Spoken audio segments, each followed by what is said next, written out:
all of us, you can go back for a long way, always understood that there's a lot of irrational exuberance and fear and all of those various aspects of human nature affecting the GDP and the market and everything else. But we all assumed, in fact it's almost general, that those were random and that they would essentially wash out. And therefore you could set up your econometric models or any model you want, looking only at the effects of people acting rationally in their long-term self-interest.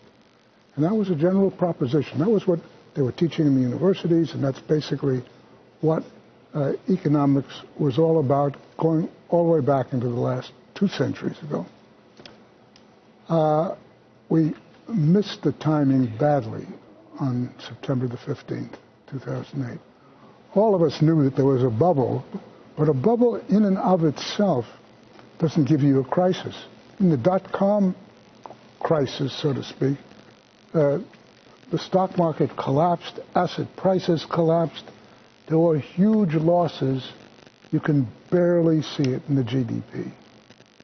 And the date I will always remember, October the 19th, 1987, the Dow went down 22% in one day, by far the record of all time. I had thought we were going to run into all sorts of problems. Nothing happened. Now, to be sure, there was touch and go for a while, and the Fed opened up the spigots, but you can't see it in the GDP figure. So bubbles per se are not what the issue is. It's turning out to be bubbles with leverage. And leverage is critically important, obviously, because it's the only way you can get the issue of contagion going with the problems that arose. But the bottom line is this. I said to myself when I saw what happened on September the 15th, that there's something fundamentally wrong with the way I and a lot of my colleagues look at the economy. And so I tried to go on what looked so much like, to me, like a detective story, trying to unwind layer by layer.